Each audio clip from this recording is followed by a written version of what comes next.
Greetings, everyone. This is Jed Schlackman. I'm a mental health counselor and holistic therapist. I also practice hypnotherapy and different forms of energy healing. In this presentation, I will be discussing the topic of trauma and also dissociation and how that relates to different psychological issues or challenges that people may be experiencing. As human beings, when we encounter stressful experiences, particularly ones that are extremely stressful, we have an experience that might be labeled trauma. Trauma can exist on multiple levels. A trauma could be purely physical. So when you cut your finger, a trauma is occurring to the cells on that area of your finger. Trauma is often psychological. So anything that threatens our sense of safety, our sense of security, that could be traumatic. In the field of psychology, there are many different symptoms that are given labels. So symptoms that people exhibit and are then given a psychological label are often in some way related to their reaction to trauma, to how their psyche, how their mind is trying to protect itself, to protect a sense of security or safety. It's pretty well known that when people feel threatened, there's a fight or flight response. There's also potentially a freeze response. So if you're overwhelmed with stress, with fear or anxiety, there's a few possibilities of how you can handle that situation. One possibility is to flee, to run away. In that instance, you would probably benefit from having a burst of adrenaline, so that adrenaline gives you the stimulation and energy to get away from the threat. Another response could be to fight. Fighting in everyday human interaction could be just having an argument with someone, raising your voice, yelling. It could involve a physical altercation. So in that case, you're also reacting on adrenaline.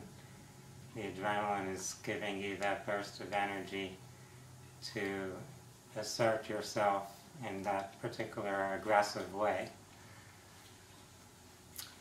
Then there's the freeze response. Freezing can occur when you just can't process things, you're not sure what to do. It's like your body is so overwhelmed with this feeling of anxiety or stress that it doesn't really know what to do. It's like you can't even think about what you're going to do next. There's obviously a physical component to what is happening there. Our body releases different chemicals when we're under stress, stress hormones, and those affect all of the different processes that are going on in our bodies. So it affects your heart rate, your breathing, your blood pressure, all those different things that govern how your body is able to function. If we look at these particular situations energetically, we need energy for any action to occur. So there's a shift in our energy flow and our energy field when we experience these stressful or traumatic situations. Energetically, there's a sense of tension or constriction that tends to occur. We may get a shift of our energetic flow from one part of the body to another. So if your mind is racing, you may have less energy in your stomach, for example. Or if you need the energy to run, you'll have less energy to think. With trauma, sometimes the person on some level does not want to be able to remember the experience of what's occurring. So something that is unacceptable, something that's a threat to that person's sense of self, could foster some type of amnesia. In psychology, we may call this dissociation. So the mind is disassociating with that particular experience. In a sense, it's disassociating from the body, because it's the body, the human self that's here on this earth that's having that experience. If a person dissociates, they may be able to disconnect from whatever pain, whatever feeling of trauma may have occurred. We can look at these reactions to stress and trauma along a continuum. So when there's a certain amount of danger or threat to someone, that person may become hypervigilant. Their senses become heightened because they're looking around in their surroundings to, as quickly as possible, perceive and handle any threat that may be present. So that person is in a state of what we might consider hyper-attention. It doesn't mean that they have an attention deficit.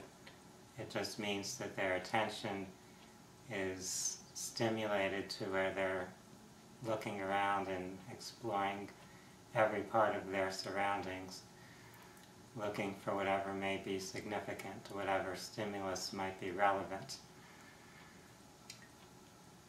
At another end of this continuum is someone who's in a state of extreme terror, perhaps someone who's about to be raped, about to be threatened with murder or being killed, something of that nature. So that's such an extremely tense and stressful situation that the mind may sort of completely disconnect. They go into a kind of hypnotic, trance-like state, an altered state of consciousness, where they may not later be able to remember what occurred.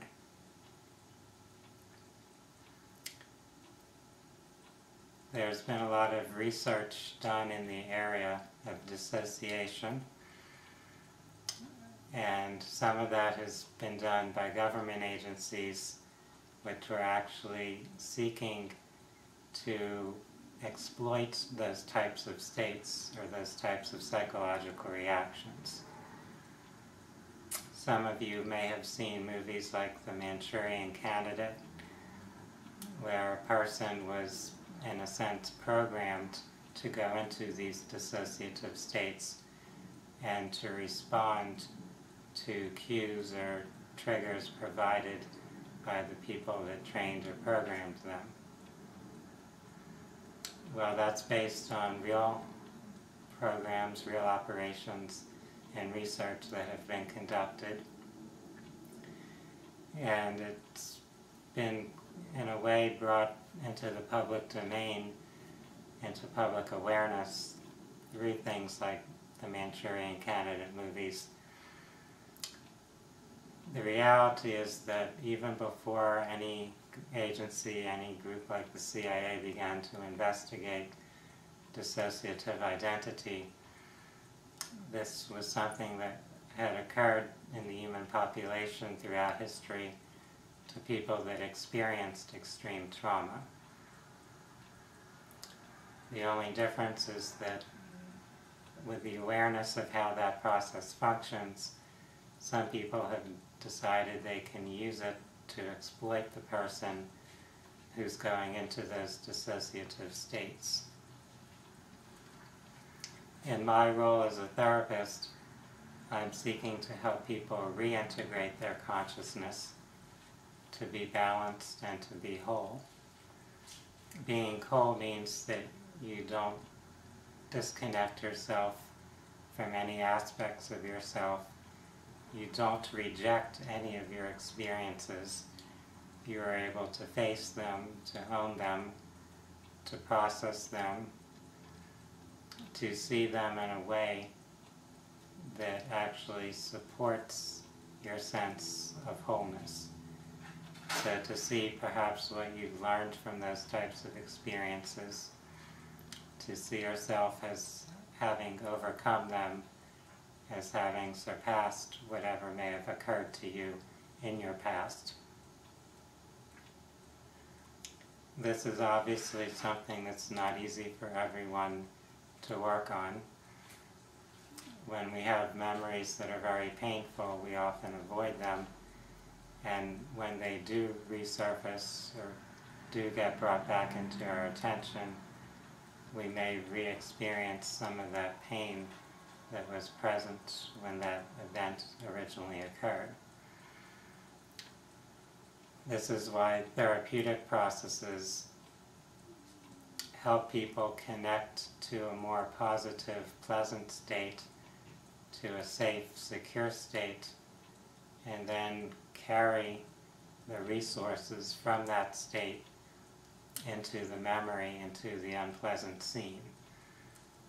So you're integrating those resources into that version of yourself that experienced the trauma, so that that part of you is now able to successfully handle or process that experience, so that you can release any emotional pain, any energetic tension or restriction that was created from that experience. This is why healing trauma involves working on multiple levels: physically, emotionally, mentally, and spiritually. We can do treatments that help the body release that tension. We can provide treatments to help release the energetic stress or tension, to clear those patterns from our aura, from our chakras, from our energy field. We can also access our subconscious mind, directly connecting to whatever memories we may need to revisit. We can also connect with higher consciousness, with our spiritual guidance. We can also explore spiritual concepts that help people look at their life in a different way, help people see a meaning and higher purpose to all experiences. This is really an integrative approach for healing trauma, and of course healing trauma often involves healing dissociation.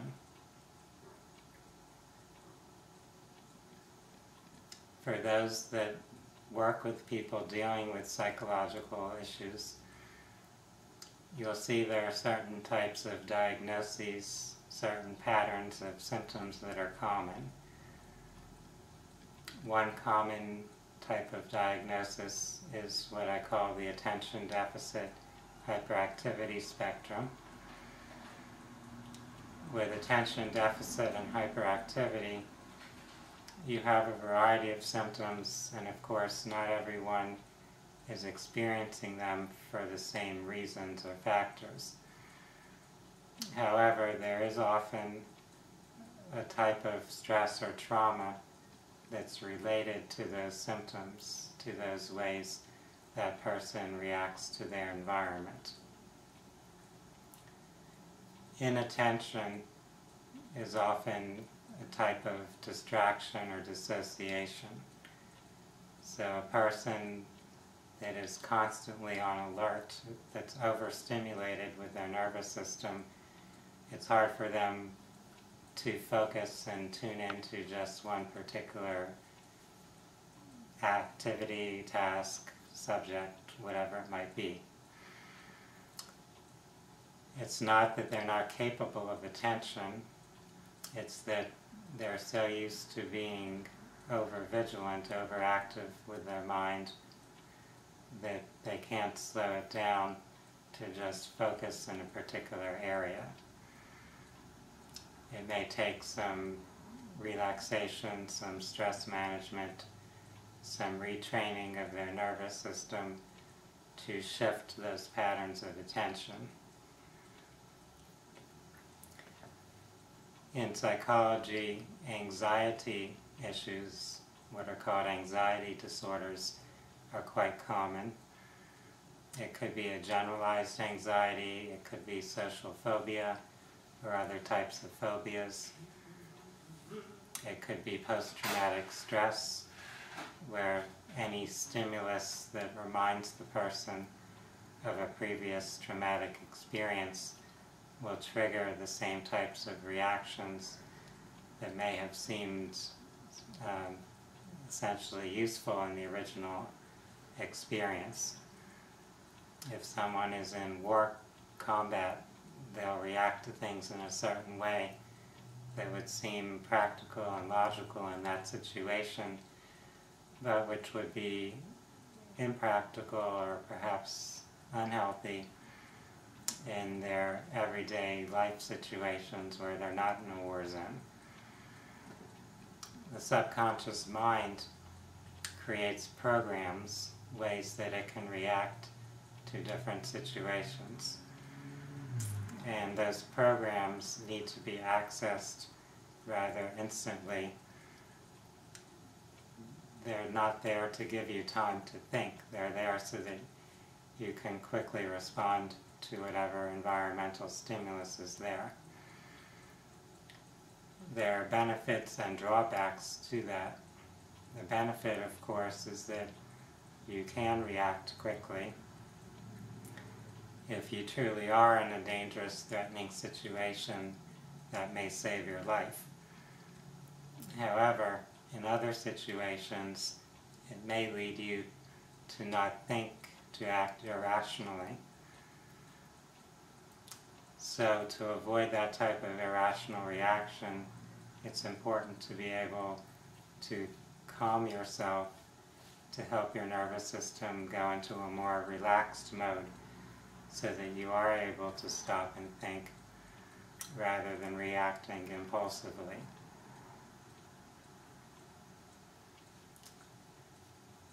Some of the most extreme symptoms that relate to stress and trauma, as I've mentioned, would be dissociation. People have heard the term multiple personality disorder, and that's kind of the extreme of that continuum, where a person has different personalities that function essentially independently of one another, unaware of each other. So the mind has kind of fragmented or split itself into these very well-developed programs, if you consider each of those alternate personalities as a program system or an operating system. So that person has an entire personality that it can use to interact with the social environment that it is existing in. This can be useful because a certain type of personality may be very useful for handling a certain situation. Unfortunately, that person is very disintegrated. They don't even know what that other version of themselves has done. It can be kind of scary for that person to have these missing periods where they've been doing things and they have absolutely no recollection of it. In those cases, there has usually been a very extreme form of trauma where the person was able to develop that skill of dissociating as the natural defense for handling that type of trauma. for someone working with healing for that person, it would be vital to energetically bring that person into balance, to align their energy system, to help them be able to ground themselves. Grounding means being fully present, fully here in this physical earth experience. If we're not able to ground ourselves, we're not able to fully process those experiences. If you can get into that state of being grounded and feel safe, feel connected to your spiritual essence, then you are ready to observe whatever experiences, whatever memories may be present, and not feel overwhelmed by them.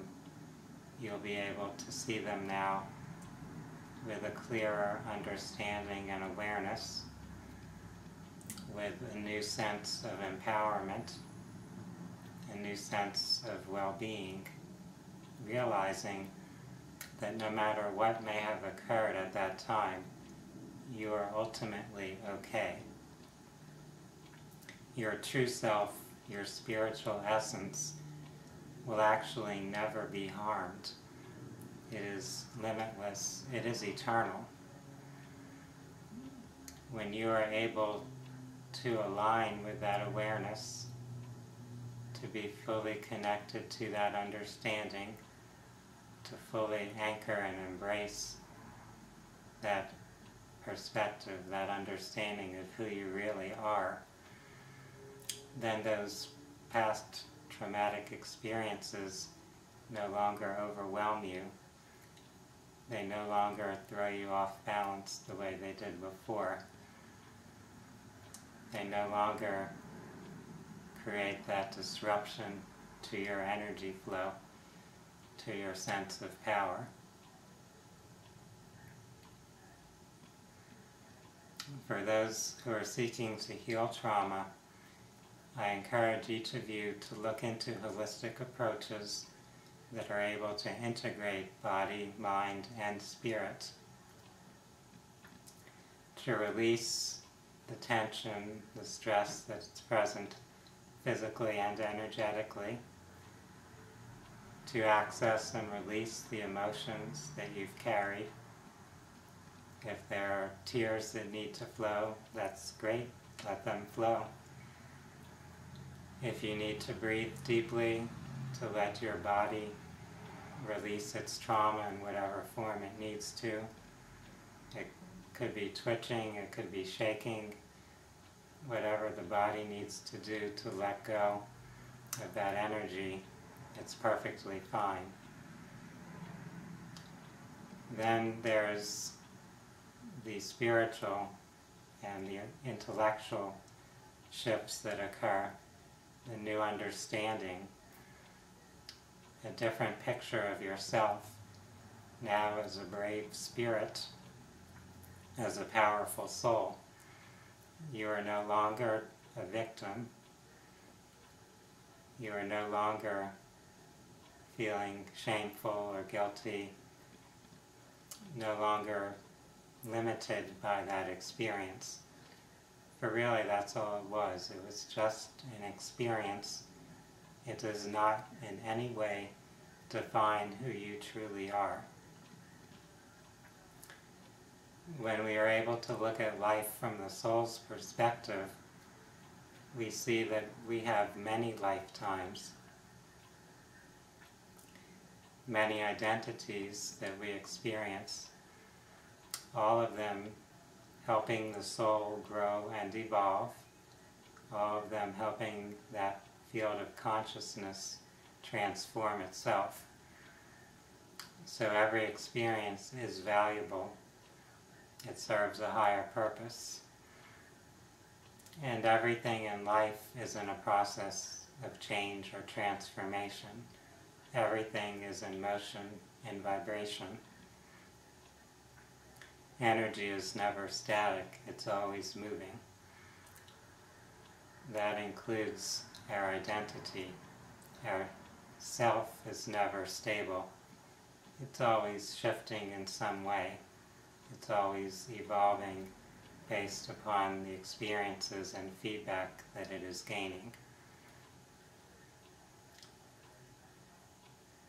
I hope that this discussion, this talk about trauma, about dissociation, about how those topics relate to the field of psychology, psychological labels that people may have been given. I hope this has helped you, has given you some ideas, some insight or guidance. And most of all, I hope that it has inspired you to see that these issues can be healed, that we can transcend our old identities, we can transcend any pain or suffering that we've experienced. We can reclaim our true essence and reconnect with a feeling of health, of wholeness, a feeling of well-being, a sense of faith and trust, an awareness that we are eternal beings and that life is there to give us the opportunity to grow, to understand ourselves more deeply, to have compassion for ourselves and for others. I would like to thank you for taking the time to view this presentation. For those that would like to learn more about these subjects, I invite you to visit my website at www.phinsights.com. That's www.phinsights.com. Namaste.